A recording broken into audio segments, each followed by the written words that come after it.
20,000 रुपये लग जाएंगे। तो उसने सोचा स्मरण आप कर रहे हैं, नाम जाप यदि आप कर रहे हैं तो वो लोभ से पवित्र होना चाहिए। कहा कि कुएं में से बेल को निकालना है, खूब मेहनत करी किसान ने बेल को निकालने की, पर वो बेल निकल नहीं रहा था। बहुत बहुत बहुत बहुत मेहनत करने के बाद भी वो बेल नहीं निकला। बहुत अथक प्रयास करा गया पर बेल नहीं निकला। तब किसान ने फिर कहीं मशीन वाले से कहा होगा कि इस बेल को निकालना है। मशीन वाले ने कहा 25,000 रुपये लग जाएंगे, 20,000 रुपये लग जाएंगे। तो उसने सोचा 20,000 25,000 लग जाएगा तो इससे अच्छा है कि इसको पड़े ही रहने दो। बेल किसी काम का तो था नहीं, बूढ़ा हो गया था। अगर बेल बूढ़ा हो गया है तो इसी कुएं में पड़े रहने दो, मर जाएगा। इसी कुआं भी सूख गया है, इसमें कोई दिक्कत वाली बात नहीं, अपन कचरा पटकते जाएंगे, बेल को वहीं की वहीं दबा देंगे। गांव के लोगों से कह दिया मेरा बेल कुएं में गिर गया है और ये बूढ़ा हो गया था। एक काम करो, तुम्हारे गांव का जितना भी कचरा है ना, घर वाले वो सब लाकर इसमें डालते हैं ना, बेल मर जाएगा, धीरे धीरे उस पे मिट्टी डल जाएगी। गांव के लोगों ने कचरा लाकर डालना चालू करा। जैसे जैसे बेल के पास में कचरा पटकना प्रारंभ करा, बेल भी समझदार था। इधर कचरा पटकते तो इधर पांव रखकर खड़ा हो जाता, इधर पटकते तो इधर पांव रखकर खड़ा हो जाता। धीरे धीरे पूरा कुआं भराते चले गया और बेर कचरे पर पांव रखते रखते रखते रखते रखते रखते बाहर आ गया।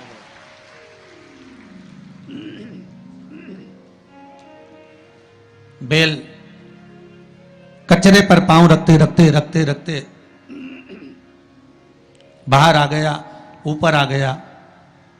और जब वो ऊपर आया, निकल कर बाहर भाग गया, निकल कर बाहर भागा। बेल से हमको एक सीख लेना चाहिए, हमको एक चीज सीख लेना चाहिए। बुराई करने वाले कितनी भी बुराई करेंगे, निंदा का कचरा, बुराई का कचरा कितना भी पटकेंगे, हमको केवल उस पर पांव रखकर निकल कर बाहर की ओर चले जाना है और हमारे जीवन को सार्थक बना लेना है। करे करे तो करे।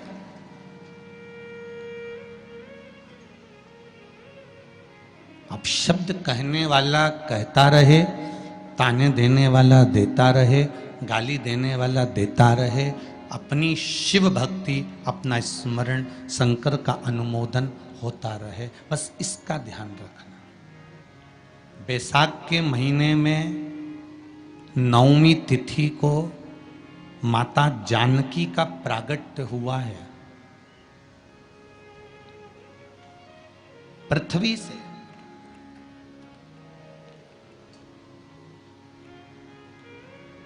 कभी एक विचार करिएगा कि नरसिंह अवतार बैसाख के महीने में हुआ, कुर्मा अवतार बैसाख के महीने में हुआ, हयग्रीव अवतार बैसाख के महीने में हुआ, परशुराम अवतार बैसाख के महीने में हुआ, माता जानकी का अवतार बैसाख के महीने में हुआ। आखिर बैसाख के महीने में, माधव महीने में इतनी महत्वता क्यों?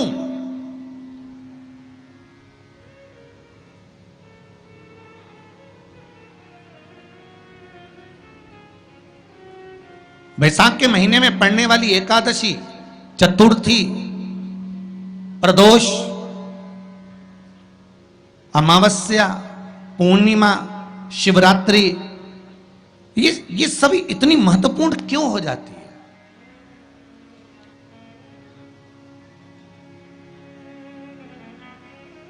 इसकी महत्वता इतनी प्रबल क्यों हो जाती है? किस लिए?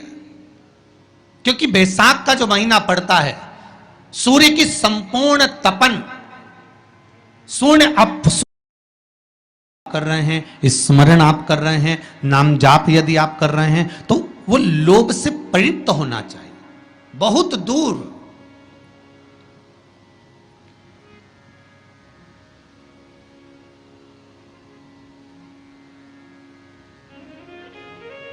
आपके भीतर वो उपजे ना।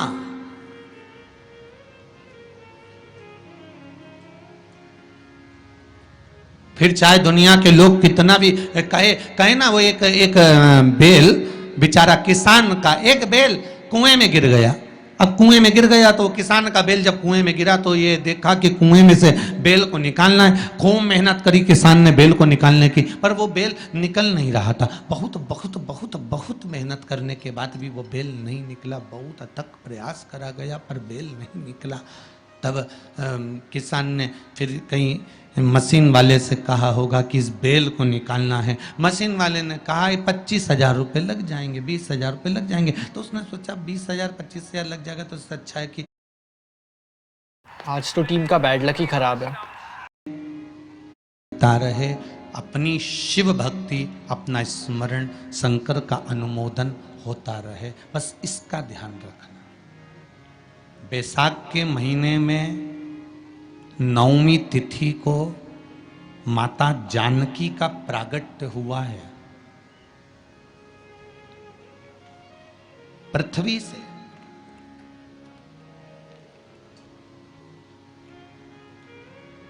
कभी एक विचार करिएगा कि नरसिंह अवतार बैसाख के महीने में हुआ, कुर्मा अवतार बैसाख के महीने में हुआ, हयग्रीव अवतार बैसाख के महीने में हुआ, परशुराम अवतार बैसाख के महीने में हुआ, माता जानकी का अवतार बैसाख के महीने में हुआ। आखिर बैसाख के महीने में, माधव महीने में इतनी महत्वता क्यों?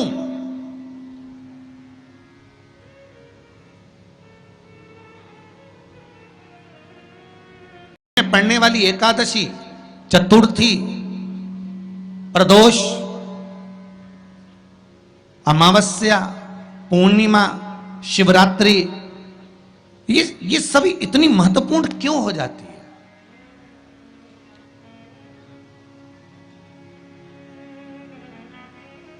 इसकी महत्वता इतनी प्रबल क्यों हो जाती है? किस लिए? क्योंकि बैसाख का जो महीना पड़ता है, सूर्य की संपूर्ण तपन, सूर्यदेव अपने पूर्ण तेज के साथ में, पूर्ण तेज के साथ में मृत्यु लोक के निवासियों पर, चाहे जलचर हो, थलचर हो, वायुचर हो, चाहे जो जीव हैं, उस पर जब किरण फेंकते हैं तो संसार का जो मनुष्य है उस पर जब ताप पड़ता है तो ताप पड़ने के कारण उसके मुख से भगवान का नाम निकल ही जाता है, स्मरण नाम निकल ही जाता है। जब उसके मुख से भगवान का नाम निकलता है तो वो भगवान की शरणागति खुद ग्रहण कर लेता है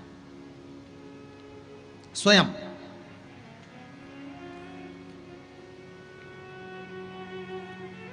शरणागति ग्रहण कर लेना। बैसाख की पोथी पढ़ते हो आप लोग?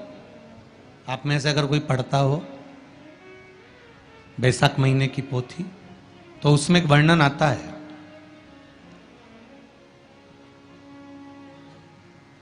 गीता प्रेस गोरखपुर के कल्याण अंक में भी आप ये पावन बैसाख चरित्र श्रवण कर सकते हैं। उसमें बैसाख महीने की पोथी में 10वें दिवस की कथा में 10वें अध्याय में एक व्याध और शंख मुनि का चरित्र आता है। वो शंख मुनि जब शिव के मंदिर में पहुंचे, शंकर भगवान के मंदिर में जाकर उन्हें दर्शन किया,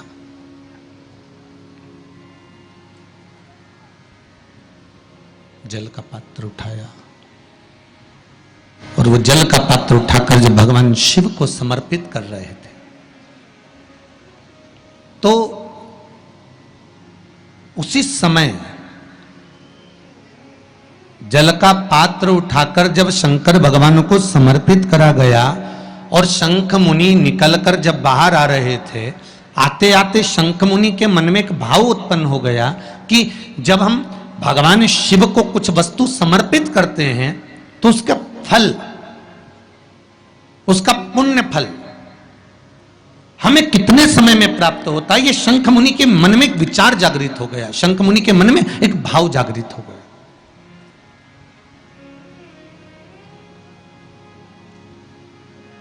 कई माताएं पशुपति व्रत करती हैं, कई ऐसी भी माताएं हैं जिन्होंने 2-3 बार पशुपति व्रत कर लिए होंगे, दूसरे को बताया, उसने व्रत करा, उसका हो गया, उसको फायदा भी मिल गया, और ये 3 कर ली, उसके बाद भी कुछ ना कुछ रह गया। तो तो इसके मन में आया कि बताओ मैं भी व्रत कर रही हूँ, ये भी व्रत कर रहे हैं, ये भी व्रत को सुन कर रहा है, मैं भी व्रत कर रही हूँ, आखिर बात समझ में नहीं आती। उसको लाभ मिल गया, मुझे लाभ नहीं मिला। उसको लाभ की अनुभूति हो गई, मुझे लाभ की अनुभूति नहीं हुई। तो कभी विचार करना कि तुमने उसको पशुपति व्रत बताया, उसने व्रत किया और बड़े दिल से करा, बड़े बड़े दिल से करा, तुम्हारे बताए अनुसार करा। मतलब तुम्हारी बात पर कितना विश्वास होगा उसको, तुम्हारी बात पर कितना भरोसा होगा उसको। और तुम्हारे बताए अनुसार उसने पशुपति व्रत कर लिया और उसका काम हो गया। और तुम 2 बार 3 बार 4 बार 5 बार कर चुकी तो भी नहीं हुआ। उसका कारण क्या हो सकता? उसका एक कारण है, तुम्हारी बात पर उसने विश्वास कर लिया पर तुम अभी विश्वास पूर्ण रूप से कर नहीं पाई हो। तुमने ये सोचा है कि दुनिया कर रही है तो अपन भी कर लो। एक बार महाराज ने बोला है कर लो, देखा जाएगा। पर तुम्हारे बात में वो जागृतता, तुम्हारे पास में वो बल, तुम्हारे पास में वो जागृतता, तुम्हारे पास में वो बल, तुम्हारे पास में वो विवेक, तुम्हारे पास में वो बल प्राप्त नहीं हुआ। स्कंद पुराण में स्पष्ट किया गया, जिन वृक्षों का दान नहीं है, जिनका दान देने से संपदा घटती है, घर में रखी हुई पैसा दौलत संपदा घटती चली जाती है। और जितने लोग टीवी पर सुन रहे हैं, अगर आपने भी दिया होगा तो आपको ज्ञात होगा, 2 वृक्ष, एक मनी प्लांट, मनी प्लांट होता है पौधा होता है जिसको लोग पानी में डालते हैं, वो बढ़ता है। मनी प्लांट का पौधा भी गिफ्ट नहीं करना चाहिए, दान में, अर्थात किसी को नहीं देना चाहिए, उससे घर में रखी हुई संपदा समाप्त होती है। दूसरा, आंवले का पौधा किसी को नहीं देना चाहिए। आंवले का पौधा बन सके आप किसी बगीचे में जाकर लगा दीजिए, पर अपने हाथ से आंवले के पौधे का दान नहीं होना चाहिए। स्वयं लगाओ जाकर खुद। जितना आंवले का वृक्ष बढ़ता है उतनी संपदा आपको बढ़ेगी, उतनी जितना जितना फलेगा उतना आपको मिलेगा। पर यदि आपने आंवले का पौधा, आंवले का रोप, आंवले का वृक्ष अपने घर के दरवाजे से किसी को दे दिया तो उस घर में मेहनत तो बहुत करोगे, बहुत